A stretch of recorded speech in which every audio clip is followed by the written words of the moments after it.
Good morning. We are now on our second set of instrumentalists for our jazz band listening experiences. Now we're going to talk about 5 different jazz pianists, and probably the most important one to start with would be Scott Joplin. He's talking about, don't play this piece fast, it's never right to play ragtime fast. He's talking about his most famous piece, The Entertainer. If you've ever been to Silverwood, you've probably heard this 1,000 times. He was a kind of a rule breaker, kind of played on the edge a little bit. His style of writing was called ragtime, and it's a very unique sound. His most popular, his biggest hit that he sold the most of was called Maple Leaf Rag. And he was pretty smart when he published this because he didn't ask for a flat fee. Because you can ask for, $1,000 or 1 cent for everything sold or $50 or whatever. He was really smart. He asked for 1% of all sales. That set him up for life. Well, almost. We'll talk about that in a minute. But his music has been used in so many things. It's been in movies. If you ever saw, there's a movie that got Best Picture in 1973 called The Sting. And it had Paul Newman and Robert Redford in it as the lead guys. And it used The Entertainer as the theme song. So it was first published in 1902. So, 71 years later, they used it in a movie. But it's been around a very long time. He was known as the King of Ragtime. That was kind of the moniker that he was given. He actually was able to go to college. He went to the George R. Smith College for Negroes. And there's a little picture of it there on your quiz. So he got some formal training. There was a movie made about him in 1977, and the lead character who played Scott Joplin was Billy D. Williams. You might also know him as Lando Calrissian, because he had that other movie about the same time. Other notable things about Scott Joplin, there was a complete recording of Scott Joplin's piano rags made for the classical recording label called Nonesuch, and Joshua Rifkin was the guy that recorded it. Those are still to this day the recognized standard. He wrote lots of other things. He wrote orchestral music. He wrote, piano songs. He wrote just songs to sing with a guitar or mandolin or something. He did write an opera that was very successful. It was called Tremonisha.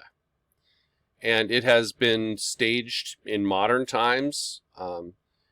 But his second opera didn't go so well, and he ended up going bankrupt in 1915 because of his production. And yeah, that didn't go so well. So probably the money he earned from Maple Leaf Rag kept him afloat.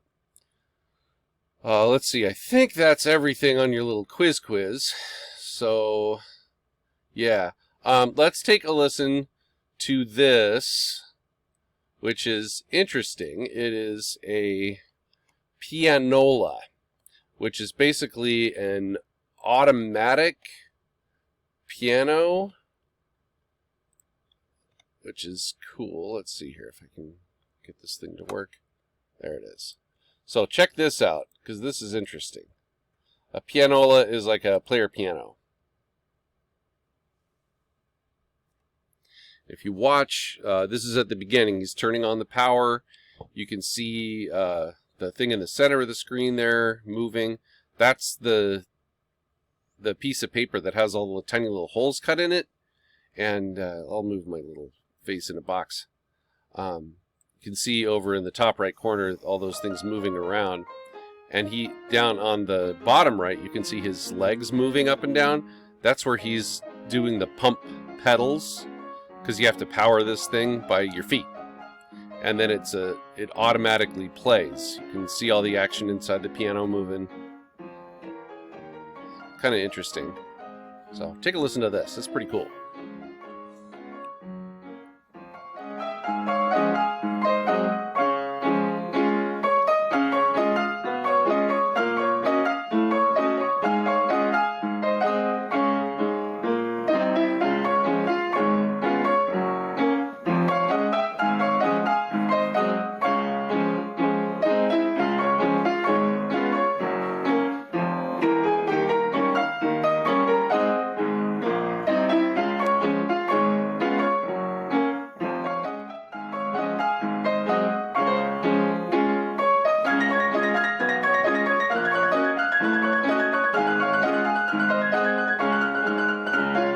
Another interesting thing about these pianolas, you can do stuff that one human can't do.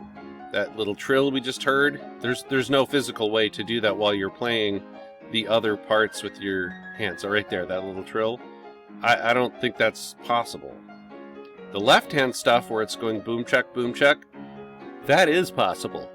They call that the butterfly bass, because your hand has to float around on the keyboard like a butterfly.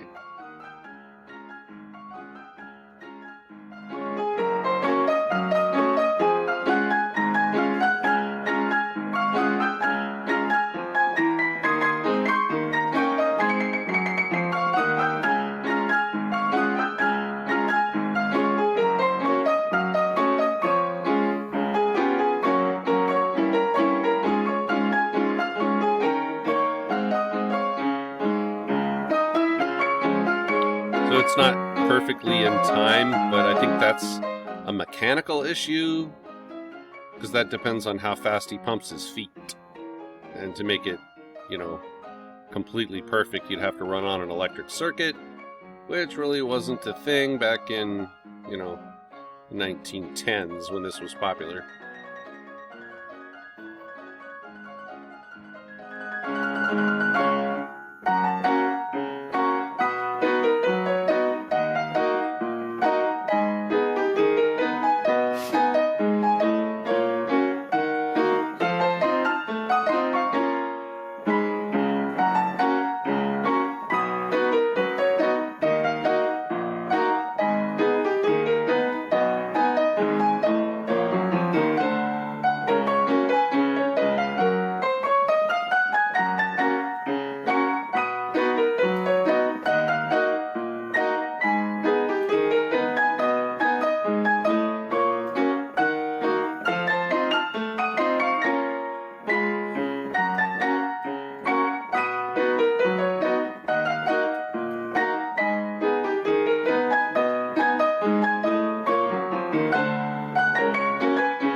So there you have it. That is Scott Joplin, the entertainer. Hope you enjoyed it. We'll have something more interesting for you next week.